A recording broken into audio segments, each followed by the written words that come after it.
ನಮಸ್ಕಾರ ವೀಕ್ಷಕರೇ, ನೀವು ನೋಡ್ತಾ ಇದ್ದೀರಾ ಅಶ್ವವೇಗ. ನಾನು ಶ್ವೇತಾ. ಇತ್ತೀಚಿನ ದಿನಗಳಲ್ಲಿ ನಮ್ಮ ಯುವಕರನ್ನು ನೋಡ್ತಾ ಇದ್ರೆ ಅವರಿಗೆ ಮಾರಲ್ ವ್ಯಾಲ್ಯೂಸ್ ಅಥವಾ ಎಥಿಕ್ಸ್ ತುಂಬಾ ಕಡಿಮೆ ಅಂತಾನೆ ಹೇಳ್ಬೋದು. ಸೊ ಈ ಮಾರಲ್ ವ್ಯಾಲ್ಯೂಸ್ ಮತ್ತೆ ಈಗಿನ ಯುವ ಜನತೆ ಹೇಗಿರ್ಬೇಕು ಅನ್ನೋದ್ರ ಬಗ್ಗೆ ಮಾತನಾಡೋಕೆ ನಮ್ಮ ಜೊತೆಗಿದ್ದಾರೆ Swami Vivekananda Institute for Youth Awakening managing director ಆದಂತ ರಮೇಶ್ ಅವರು. ಬನ್ನಿ ಅವರನ್ನ ಕಾರ್ಯಕ್ರಮಕ್ಕೆ ಸ್ವಾಗತ ಮಾಡೋಣ. Sir, welcome to the show. Sir, ವಿವೇಕಾನಂದರು ಹೇಳಿದಂತೆ ಏಳಿ ಎದ್ದೇಳಿ ಎಚ್ಚೆತ್ತುಕೊಳ್ಳಿ, ಗುರಿ ಮುಟ್ಟುವ ತನಕ ನಿಲ್ಲದಿರಿ ಅಂತ ಹೇಳಿದರೆ ಸ್ವಾಮಿ ವಿವೇಕಾನಂದರು. ಸೊ ಸ್ವಾಮಿ ವಿವೇಕಾನಂದರು ಹೇಳಿದಂತೆ ಈಗಿನ ಯುವ ಜನತೆ ನಡ್ಕೊಳ್ತಾ ಇದ್ದಾರ? ನಾನ್ ಕೇಳ್ದಂಗೆನೆ ನಿಮ್ ಗುರಿ ಏನು ಅಂತ ಕೇಳಿದಾಗ ಅವ್ರು ಏನ್ ಹೇಳ್ತಾರೆ ಅಂದ್ರೆ, ಈಗ ನಮ್ಗೆ ಯಾವ್ದು ಗುರಿ ಇಲ್ಲ, so go in the flow ಅಂತ ಹೇಳ್ತಾರೆ, ಈಗಿನ ಯೂತ್ ಎಸ್ಪೆಷಲಿ. ಸೊ ಅವ್ರಿಗೆ ಏನ್ ಹೇಳಕ್ ಇಷ್ಟಪಡ್ತೀರಾ? ಒಂದು ಗುರಿ ನಮ್ಮ ಲೈಫಲ್ಲಿ ಎಷ್ಟು ಇಂಪಾರ್ಟೆಂಟ್ ಅಂತ? ಗುರಿ ಅನ್ನುವಂಥದ್ದು ಮಾನವ ಜನಾಂಗಕ್ಕೆ ಮಾತ್ರ ಅನ್ವಯಿಸುವಂಥದ್ದು. ಪ್ರಾಣಿ ವರ್ಗಗಳಲ್ಲಿ, ಪಕ್ಷಿ ವರ್ಗಗಳಲ್ಲಿ ಗುರಿ ಅನ್ನುವಂಥದ್ದು ಇರೋದಿಲ್ಲ. ಅವರು ಗೋ ವಿತ್ ದ ಫ್ಲೋ ಅನ್ನುವಂಥ, ನೀವು ಹೇಳಿದಂಥ ಮಾತಿಗೆ ಅನ್ವಯವಾಗುವಂಥದ್ದು. ಮನುಷ್ಯ ಇಷ್ಟೊಂದು ವೈಜ್ಞಾನಿಕವಾಗಿ ಬೆಳೆದಿದ್ದಾನೆ, ಇಷ್ಟೊಂದು ಮುಂದುವರೆದಿದ್ದಾನೆ, ಸಮಾಜ ಇಷ್ಟೊಂದೆಲ್ಲ ಬೆಳೆದಿದೆ, ಇದೆಲ್ಲ ಹೇಗೆ ಆಯಿತು ಅಂತ ಅನಿಸಿದ್ರೆ ಇದು ಅವರವ್ರು ಇಟ್ಕೊಂಡ್ರಂಥ ಒಂದು ಗುರಿಯಿಂದ. ಈಗ ಗುರಿ ಅನ್ನುವಂಥದ್ದು ಮನುಷ್ಯನಿಗೆ ಇರಲೇ ಇಲ್ಲ ಅಂತ ಹೇಳಿದ್ರೆ ಅವನು ಯಾವ ಕಡೆ ನಡಿಬೇಕು ಅನ್ನುವಂಥದ್ದೇ ಗೊತ್ತಾಗಲ್ಲ. ಯಾವ ವ್ಯಕ್ತಿ ಗುರಿ ಇರೋದಿಲ್ವೋ ಅವನಿಗೆ ಒಂದು ಸಮುದ್ರದಲ್ಲಿ ಮಾರ್ಗದಲ್ಲಿ ಹೋಗಬೇಕಾದ್ರೆ ಅವನಿಗೆ ಡೈರೆಕ್ಷನ್ಸ್ ಅನ್ನುವಂಥದ್ದು ಹೇಗೆ ಬಹಳ ಮುಖ್ಯವಾಗುತ್ತೋ, ಆ ರಾಡರ್ ಅನ್ನುವಂಥದ್ದು ಹೇಗೆ ಮುಖ್ಯ ಆಗುತ್ತೋ, ಇಲ್ಲದೆ ಹೋದ್ರೆ ಅವನು ಕಳೆದು ಹೋಗ್ತಾನೆ. ಸೊ ಯಾವ ವ್ಯಕ್ತಿಗೆ ಜೀವನದಲ್ಲಿ ಗುರಿ ಇರೋದಿಲ್ಲ ಅವರು ಕಳೆದು ಹೋಗ್ತಾರೆ. ಪ್ರತಿಯೊಬ್ಬರು ಅವರವರ ಜೀವನದಲ್ಲಿ ಅವರಿಗೆ ಇಷ್ಟವಾದಂಥ, ಅವರಿಗೆ ಸಮೀಪವಾದಂಥ ಅವ್ರ ಗುರಿಯನ್ನು ಅವರು ಅನುಸರಿಸಲೇಬೇಕು ಅಂತ ಹೇಳೋದಕ್ಕೆ ಇಷ್ಟಪಡ್ತೀನಿ. ಈಗ ನಾವು ನೋಡೋದಾದ್ರೆ ನಮ್ ಚಿಕ್ಕ ವಯಸ್ಸಲ್ಲಿ ಮಾರಲ್ ಸ್ಟಡೀಸ್, ಮಾರಲ್ ಎಥಿಕ್ಸ್ ಅಂತ ನಮ್ ಸ್ಕೂಲಲ್ಲಿ ಕಾಲೇಜಸ್ ಅಲ್ಲಿ ಇರ್ತಾ ಇತ್ತು ಒಂದ್ ಸಬ್ಜೆಕ್ಟ್ ಆಗಿ. ಸೊ ಇತ್ತೀಚಿನ ದಿನಗಳಲ್ಲಿ ನಾವು ನೋಡಿದ್ರೆ ಸ್ಕೂಲ್ಸ್ ಕಾಲೇಜಸ್ ಅಲ್ಲೂ ಏನೂ ಇಲ್ಲ. ಈಗ ಮನೆಗ್ ಬಂದ್ರೆ ಅಪ್ಪ ಅಮ್ಮ ಕೂಡ ನಮ್ಗೆ ಮಾರಲ್ ವ್ಯಾಲ್ಯೂಸ್, ಮಾರಲ್ ಎಥಿಕ್ಸ್ ಕೊಡ್ತಾ ಇಲ್ಲ. ಏನಕ್ಕಂದ್ರೆ ಬಿಸಿ ಲೈಫ್ ಅಂತಾನೆ ಹೇಳ್ಬೋದು. ಸೊ ಈಗ ಮಾರಲ್ ವ್ಯಾಲ್ಯೂಸ್, ಎಥಿಕ್ಸ್ ಅನ್ನೋದು ಸ್ಕೂಲ್ ಕಾಲೇಜಸ್ ಇಂದ ಬರ್ಬೇಕಾ ಮಕ್ಕಳಿಗೆ, ಅಥವಾ ಪೇರೆಂಟ್ಸ್ ಹೇಳ್ಕೊಡ್ಬೇಕಾ? ಸೊ ಯುವ ಜನತೆ ಯಾಕೆ ಹೀಗಾಗಿದ್ದಾರೆ ಅಂತ? ಮೌಲ್ಯಗಳು ಅನ್ನುವಂಥದ್ದು ವ್ಯಕ್ತಿಯ ಜೀವನದ ಹಂತ, ಯಾವ ಹಂತದಲ್ಲಿದ್ದಾನೆ ಆ ಹಂತಕ್ಕೆ ಅನ್ವಯಿಸುತ್ತೆ. ಬಾಲ್ಯದಲ್ಲಿ ಮೌಲ್ಯಗಳು ಅನ್ನುವಂಥದ್ದು ಬೇರೆ. ಒಬ್ಬ ಯುವಕ ಆದಾಗ ಅಥವಾ ಒಬ್ಬಳು ಯುವತಿ ಆದಾಗ ಮೌಲ್ಯಗಳೇ ಬೇರೆ. ಪ್ರೊಫೆಷನಲ್ ಲೈಫಿಗೆ ಅಂತ ಹೇಳಿ ಬಂದಾಗ ಅದನ್ನ ಇವತ್ತು ಎಥಿಕ್ಸ್ ಅಂತ ಕರೀತಾರೆ, ಅದೇ ಬೇರೆ.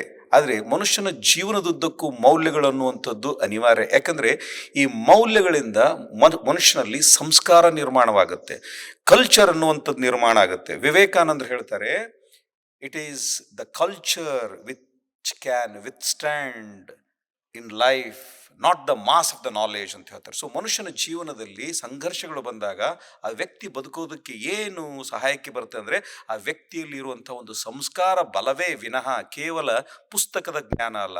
ಆ ಕಾರಣದಿಂದ ಬಾಲ್ಯದಿಂದ ಹಿಡಿದುಕೊಂಡು ಶಾಲೆಯಲ್ಲಿ ಶಿಕ್ಷಕರನ್ನು ಹಿಡಿದುಕೊಂಡು ಸಮಾಜದಲ್ಲಿ ಪ್ರಾಜ್ಞರು ಅನ್ಕೊಂಡು ಪ್ರತಿಯೊಂದು ಕ್ಷೇತ್ರದವರು ಕೂಡ ಆ ಯುವಜನಾಂಗದ ಬೆಳವಣಿಗೆಗಾಗಿ ಮೌಲ್ಯಗಳನ್ನುವಂಥದ್ದು ಕೊಡಲೇಬೇಕಾಗ್ತದೆ. ಯಾಕಂದರೆ ಮೌಲ್ಯ ಇಲ್ಲ ಅಂತ ಹೇಳಿದ್ರೆ ವ್ಯಕ್ತಿಯಲ್ಲಿ ಸಂಸ್ಕಾರ ಇರೋದಿಲ್ಲ. ವ್ಯಕ್ತಿಯಲ್ಲಿ ಸಂಸ್ಕಾರ ಅನ್ನುವಂಥದ್ದು ಬರಲಿಲ್ಲ ಅಂತಂದ್ರೆ ವ್ಯಕ್ತಿ ಮತ್ತು ಸಮಾಜ ಮತ್ತು ದೇಶ ಬೆಳೆಯೋದಕ್ಕೆ ಸಾಧ್ಯವೇ ಇಲ್ಲ.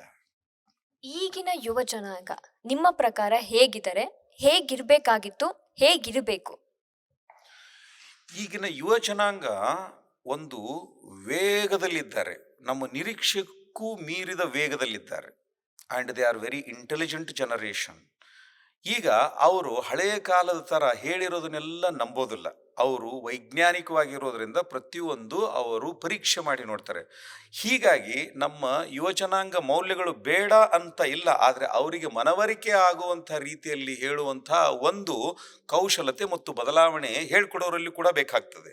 ಉದಾಹರಣೆಗೆ, ಇವತ್ತು ಒಂದು ಮಗು ಸೌತೆಕಾಯಿ ತಿನ್ನೋದಕ್ಕೆ ಬೇಡ ಅಮ್ಮ ಅಂತ ಹೇಳ್ತು ಅಂತ ತಿಳ್ಕೊಳ್ಳಿ. ಹಾಗಂತ ನಾವು ಆ ಮಗುನ ಹಾಗೆ ಬಿಡೋದಕ್ಕಿಂತಲೂ ಅದಕ್ಕೆ ಒಂದು ಸ್ವಲ್ಪ ರುಚಿಯಾಗಿ ಚಾಟ್ ಥರ ಮಾಡಿಕೊಟ್ರೆ ಆ ಮಗು ತಿನ್ನುತ್ತೆ. ಹಾಗೆ ಏನಾಯ್ತು, ಆ ರುಚಿ ಜೊತೆಗೆ ಆ ಸೌತೆಕಾಯಿ ಕೂಡ ಹೋಯ್ತು. ಸೊ ಹೀಗಾಗಿ ಮೌಲ್ಯಗಳನ್ನುವಂಥದ್ದು ಆ ಮಕ್ಕಳು ತಗೊಳ್ತಾ ಇಲ್ಲಂತಿಲ್ಲ, ನಾವು ಕೊಡುವಂಥ ರೀತಿ, ನಾವು ಹೇಳುವಂಥ ಉದಾಹರಣೆಗಳ ಒಟ್ಟಿಗೆ ಡಿಪೆಂಡ್ ಆಗುತ್ತೆ ವಿನಃ ನಾವು ವೈಜ್ಞಾನಿಕವಾಗಿ ಹೇಳದೆ ಹೋದರೆ ಮಕ್ಕಳು ಅಕ್ಸೆಪ್ಟ್ ಮಾಡ್ಕೊಳ್ಳೋದಿಲ್ಲ. ಇನ್ನೊಂದು ಬಹುಮುಖ್ಯವಾಗಿ ಮೌಲ್ಯಗಳು ಇವತ್ತು ಹೇಳಿಕೊಡೋದಕ್ಕಿಂತಲೂ ಹೆಚ್ಚು values can never be taught, values need to be demonstrated.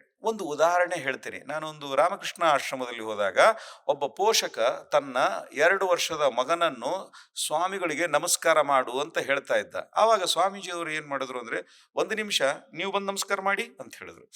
ಯಾವಾಗ ಆ ತಂದೆ ನಮಸ್ಕಾರ ಮಾಡ್ತಾ ಇದ್ದ, ಅವ್ನ ನಮಸ್ಕಾರ ಮಾಡೋಕ್ಕಿಂತ ಮುಂಚೆನೆ ಆ ಮಗು ಓಡಿ ಬಂದು ನಮಸ್ಕಾರ ಮಾಡ್ತು. ಈಗ ನಮಸ್ಕಾರ ಮಾಡು ಅಂತ ಹೇಳೋದು ಒಂದು ರೀತಿ ಮೌಲ್ಯ, ತಂದೆನೇ ಮಾಡಿ ತೋರಿಸ್ಕೊಡುವಂಥದ್ದನ್ನ ಆ ಮಗು ಅನುಕರಣೆ ಮಾಡ್ತು. ಹೀಗಾಗಿ ಮಕ್ಕಳಿಗೆ ನಾವು ಕಲಿಸ್ಕೊಡ್ಬೇಕಾದಂಥ ವಿಧಾನದಲ್ಲಿ ಬಹುಮುಖ್ಯವಾಗಿ ನಾವು ಏನು ಹೇಳ್ತೀವಿ ಅದನ್ನು ನಾವು ನಡೆದುಕೊಂಡ್ರೆ ಮಕ್ಕಳು ಖಂಡಿತವಾಗಿಯೂ ಕಲಿತಾರೆ. ಈಗಿನ ಯೂತ್ಸ್ ಏನ್ ಮಾಡ್ತಾ ಇದ್ದಾರೆ ಅಂದ್ರೆ ಟೆಕ್ನಾಲಜಿ ಅಡಾಪ್ಟ್ ಮಾಡ್ಕೊಳ್ತಾ ಇದ್ದಾರೆ. ತುಂಬಾ ಜನ ಅಡಿಕ್ಟ್ ಆಗ್ತಾ ಇದ್ದಾರೆ ಅಂತಾನೆ ಹೇಳ್ಬೋದು. ಸೊ ನಾವು ಚಿಕ್ಕ ವಯಸ್ಸಿದ್ದಾಗ ಟೆಕ್ನಾಲಜಿಗಿಂತ ನಾವು ರಾಮಾಯಣ ಆಗಿರ್ಬೋದು, ಮಹಾಭಾರತ ಆಗಿರ್ಬೋದು, ಬೇರೆ ಬೇರೆ ಸ್ಟೋರೀಸ್ ಓದ್ತಾ ಇದ್ವಿ. ಇತ್ತೀಚಿನ ದಿನಗಳಲ್ಲಿ ಏನಾಗಿದೆ ಅಂದ್ರೆ ಮೊಬೈಲ್ ಫೋನ್ಸ್ಗೆ ತುಂಬಾ ಅಡಿಕ್ಟ್ ಆಗಿದ್ದಾರೆ. ಸೊ ಟೆಕ್ನಾಲಜಿ ಅಡ್ವಾಂಟೇಜಾ ಡಿಸ್ಅಡ್ವಾಂಟೇಜಾ ಅಂತ? ನೋಡಿ, ಯಾವುದೇ ಕಾಲಘಟ್ಟದಲ್ಲೇ ಆಗಲಿ ಅಡಿಕ್ಷನ್ ಅನ್ನುವಂಥದ್ದು ಒಂದಲ್ಲ ಒಂದಕ್ಕೂ ಇದ್ದೇ ಇರುತ್ತೆ. Any addiction is bad. Technology ಅನ್ನುವಂಥದ್ದು ಕೂಡ ಮನುಷ್ಯನ ಬೆಳವಣಿಗೆಗೆ ಬೇಕಾದಂಥದ್ದು. It is to facilitate the growth. ಈಗ ನಾವು ಹಳೆಯ ಕಾಲದ ಥರ ಇನ್ನೂ ಎತ್ತಿನ ಗಾಡಿಯಲ್ಲಿ ಹೋಗ್ತೀವಿ ಅಂತ ಹೇಳೋದಕ್ಕಾಗೋದಿಲ್ಲ. ಅದೇ ಕಾರಣ ಈಗ ಅದ್ರ ಜೊತೆಗೆ ಟೆಕ್ನಾಲಜಿ ಬಂದಿದೆ, ಸ್ಪೀಡ್ ಬಂದಿದೆ. ಆ ಸ್ಪೀಡ್ಗೆ ಅದರದೇ ಆದಂತಹ ನಿಯಮಗಳಿದೆ. ಆ ನಿಯಮಗಳನ್ನು ಉಲ್ಲಂಘ ಮಾಡಿದ್ರೆ ನಾವು ಪ್ರಾಣವನ್ನೇ ತೆತ್ತಬೇಕಾಗತ್ತೆ. So remember, always with the technology there has to be a caution.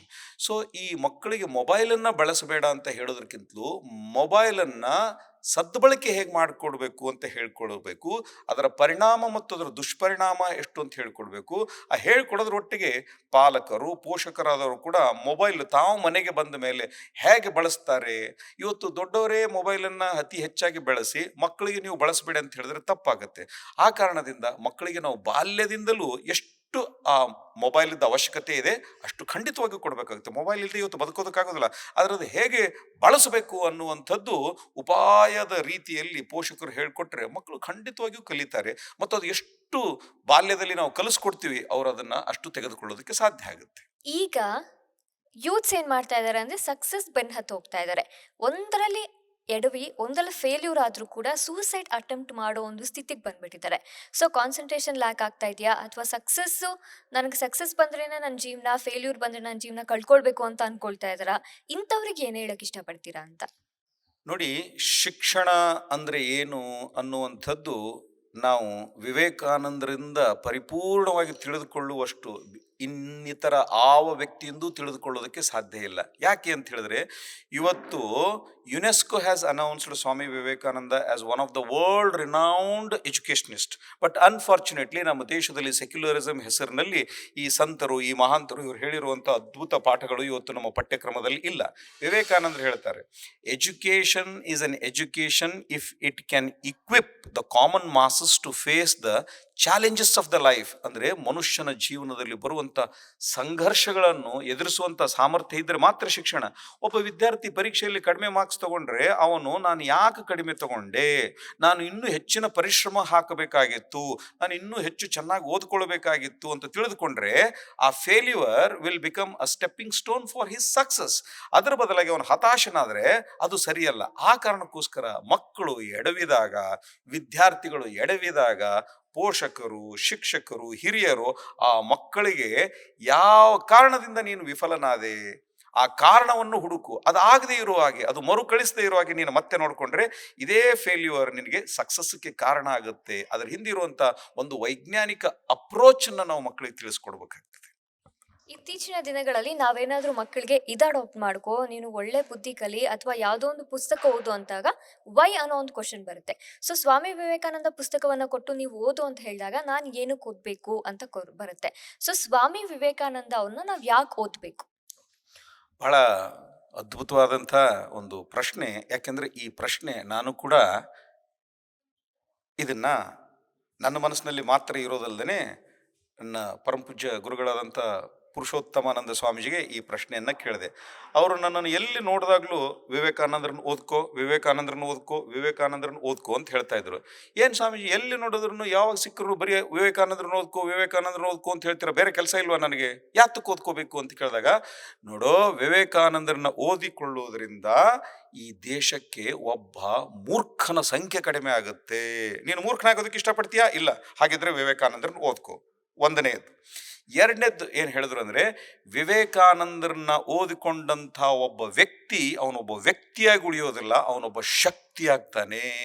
ಈಗ ನೀನು ಹೇಳು, ನಿನಗೆ ಶಕ್ತಿ ಬೇಕು ತಾನೆ, ನಿನಗೆ ಮೂರ್ಖನಾಗೋದು ಬೇಡ ತಾನೆ, ಹಾಗಿದ್ರೆ ವಿವೇಕಾನಂದರನ್ನ ಓದ್ಕೋ ಅಂತ ಹೇಳಿದ್ರು. ನಾನು ಅದನ್ನು ಶ್ರದ್ಧೆಯಿಂದ ಪರಿಪಾಲಿಸಿದೆ. ಇವತ್ತು ಅದು ನನಗಾದಷ್ಟು ಲಾಭ ಇನ್ನಾರಿಗೂ ಆಗಿಲ್ಲ ಅಂತ ಹೇಳೋದಕ್ಕೆ ಇಷ್ಟಪಡ್ತೀನಿ. ಸೊ ಯುವಕರಲ್ಲಿ ಒಂದು ಶಕ್ತಿ ಅಂತಾನೆ ಹೇಳ್ತೀರಾ ವಿವೇಕಾನಂದ್ರವ್ರನ್ನ. ಸೊ ಕೊನೆಯದಾಗಿ ನಮ್ಮ ಯುವ ಜನತೆಗೆ ಏನ್ ಹೇಳಕ್ ಇಷ್ಟಪಡ್ತೀರಾ ಅಂತ? Strength is life, weakness is death. ಶಕ್ತಿಯೇ ಜೀವನ, ದೌರ್ಬಲ್ಯವೇ ಮರಣ ಅಂತ ಸ್ವಾಮಿ ವಿವೇಕಾನಂದರು ಹೇಳ್ತಾರೆ. ನೀನು ಅಮೃತಸ್ಯ ಪುತ್ರ ಅಂತ ಹೇಳ್ತಾರೆ ವಿವೇಕಾನಂದರು. ನಿನಗೆ ದುಃಖ ಅನ್ನುವಂಥದ್ದನ್ನೇ ಇಲ್ಲ. ಈ ಎಲ್ಲ ಮನುಷ್ಯನಿಗೆ ದುಃಖ ಅನ್ನುವಂಥದ್ದು ಯಾಕಿದೆ ಅಂದರೆ, ನಾನು ಯಾರು ಅನ್ನುವಂಥ ಒಂದು ಪರಿಚಯವೇ ನಮಗಿಲ್ಲ. ನಮ್ಮನ್ನು ನಾವು ಕೇವಲ ಶರೀರ, ಮನಸ್ಸು, ಇಂದ್ರಿಯಗಳಿಗೆ ಮಾತ್ರ ಸೀಮಿತವಾಗಿ ಇಟ್ಕೊಳ್ತೀವಿ. ಯಾವಾಗ ಮನುಷ್ಯನಿಗೆ ತಾನು ಯಾರು ಅನ್ನುವಂಥ ಅರಿವು ಆಗುತ್ತೆ, ಅವಾಗ ಅವನು ಬೆಳೆಯೋದಕ್ಕೆ ಶುರು ಮಾಡ್ತಾನೆ. ಅದಕ್ಕೋಸ್ಕರ ನಾವು ವಿವೇಕಾನಂದರನ್ನ ಅಧ್ಯಯನ ಮಾಡಿದಾಗ ನಮಗೆ ಏನು ಅರಿವಾಗುತ್ತೆ ಅಂತಂದರೆ, ನಾನು ಕೇವಲ ಈ ಶರೀರ, ಮನಸ್ಸು, ಇಂದ್ರಿಯ ಅಲ್ಲ, ಬದಲಾಗಿ ನಾನು ಆ ಭಗವಂತ ಸಚ್ಚಿದಾನಂದ ಸ್ವರೂಪ. Anything is possible for me, nothing is impossible ಅಂತ ಅನ್ನುವಂಥ ಒಂದು ಭರವಸೆ ಹುಟ್ಟೋದಕ್ಕೋಸ್ಕರ ನಾವು ವಿವೇಕಾನಂದರನ್ನು ಓದ್ಕೊಳ್ಬೇಕು. ಹೆಚ್ಚು ನಿನಗೆ ಜ್ಞಾನ, ಹೆಚ್ಚು ನಿನ್ನ ಬಗ್ಗೆ ನಿನಗೆ ತಿಳುವಳಿಕೆ ಬಂದಷ್ಟು ನೀನು ಆಳಕ್ಕೆ ಹೋಗೋದಕ್ಕೆ ಸಾಧ್ಯ ಆಗ್ತದೆ. ಆಳಕ್ಕೆ ಹೋದರೆ ಒಳಗಡೆ ಮುತ್ತು, ರತ್ನ, ಹವಳಗಳೇ ಇರ್ತವೆ. ಸೊ ನಿನ್ನ ಒಳಗಡೆ ಹೋಗುವುದಕ್ಕೆ ವಿವೇಕಾನಂದರು ಹೆಚ್ಚು ಪ್ರೇರಣೆ ಆಗ್ತಾರೆ. ಯಾವ ವಿದ್ಯಾರ್ಥಿಗೆ ಶಾಂತವಾದ ಮನಸ್ಥಿತಿಯನ್ನು ಹೊಂದುವಂತಹ ಒಂದು ಪರಿಸ್ಥಿತಿ ಬರ್ತದೋ, ಆ ವ್ಯಕ್ತಿ ಅಧ್ಯಯನದಲ್ಲಿ ಅದ್ಭುತವಾಗ್ತಾನೆ, ಧ್ಯಾನದಲ್ಲಿ ಅದ್ಭುತವಾಗ್ತಾನೆ, ವಿದ್ಯೆಯಲ್ಲಿ ಅದ್ಭುತವಾಗ್ತಾನೆ, ಅವನು ದೇಶಕ್ಕೆ ಒಂದು ಬೆಳಕಾಗ್ತಾನೆ. ಆ ಕಾರಣದಿಂದ ಪ್ರತಿಯೊಬ್ಬ ವಿದ್ಯಾರ್ಥಿ ತನ್ನ ಜೀವನದಲ್ಲಿ ವಿವೇಕ ಪ್ರಜ್ಞೆಯನ್ನು ಬೆಳೆಸಿಕೊಳ್ಳೋದಕ್ಕೋಸ್ಕರ ಸ್ವಾಮಿ ವಿವೇಕಾನಂದರನ್ನ ಪ್ರತಿನಿತ್ಯ ಕನಿಷ್ಠ ಪಕ್ಷ ಅರ್ಧ ಗಂಟೆಯಾದರೂ ಓದಬೇಕು. ವರ್ಷಕ್ಕೆ ಏನಿಲ್ಲ ಅಂದರೂ ವಿವೇಕಾನಂದರ ಒಂದು 4-5 ಪುಸ್ತಕಗಳನ್ನು ಓದಬೇಕು. ಮತ್ತು ವಿವೇಕಾನಂದರನ್ನ ಓದಿಕೊಂಡಂಥವರ ಸಂಪರ್ಕದಲ್ಲಿ ಬರಬೇಕು. ಅವಾಗ ಗೊತ್ತಾಗ್ತದೆ ವಿವೇಕಾನಂದರಿಂದ ಸಂಪರ್ಕಕ್ಕೆ ಬಂದೋದ್ರಿಂದ ವ್ಯಕ್ತಿಯಲ್ಲಿ ಯಾವ ರೀತಿ ಒಂದು ಪರಿವರ್ತನೆ ಬರ್ತದೆ. ಆ ವ್ಯಕ್ತಿಯ ಪರಿವರ್ತನೆಯನ್ನು ನೋಡಿ ಅವರು ನಾನು ಓದೋದ್ರಿಂದ ನಾನು ಹೀಗಾಗಬಲ್ಲೆ ಅನ್ನುವಂಥ ಒಂದು ಪ್ರೇರಣೆ ಸಿಗ್ತದೆ. ಅದಕ್ಕೆ ಪ್ರತಿಯೊಬ್ಬರೂ ಶಕ್ತಿಯಾಗೋದಕ್ಕೆ ವಿವೇಕಾನಂದರನ್ನ ಓದಬೇಕಾದಂಥದ್ದು ನಮ್ಮೆಲ್ಲರ ಅವಶ್ಯಕತೆ. ನಮ್ಮೆಲ್ಲರ ಈ ಅವಶ್ಯಕತೆಯನ್ನು ನಾವು ಪೂರ್ಣ ಮಾಡಿಕೊಂಡಾಗ ವಿವೇಕ ಪ್ರಜ್ಞೆ ಬೆಳೆಯುತ್ತೆ. ವಿವೇಕ ಇರುವಂಥ ವ್ಯಕ್ತಿ ಜೀವನದಲ್ಲಿ ಯಾವಾಗಲೂ ಆನಂದದಿಂದ ಇರೋದಕ್ಕೆ ಸಾಧ್ಯ ಆಗ್ತದೆ. ಇಷ್ಟೊತ್ತು ನಮ್ಮ ಕಾರ್ಯಕ್ರಮಕ್ಕೆ ಬಂದು ಯುವ ಜನತೆ, ಯುವ ಜನಾಂಗ ಹೇಗಿರಬೇಕು ಅನ್ನೋದ್ರ ಬಗ್ಗೆ ಸಾಕಷ್ಟು ಮಾಹಿತಿ ಕೊಟ್ರಿ. ಅದಕ್ಕಾಗಿ ಧನ್ಯವಾದ ಸರ್. ನಮಸ್ಕಾರ, ಧನ್ಯವಾದ. ವೀಕ್ಷಕರೇ, ಇದಾಗಿತ್ತು ಈ ಹೊತ್ತಿನ ಅಶ್ವವೇಗ ಅಪ್ಡೇಟ್ಸ್. ಮತ್ತಷ್ಟು ಸುದ್ದಿಗಾಗಿ ನೋಡ್ತಾ ಇರಿ ಅಶ್ವವೇಗ ನ್ಯೂಸ್.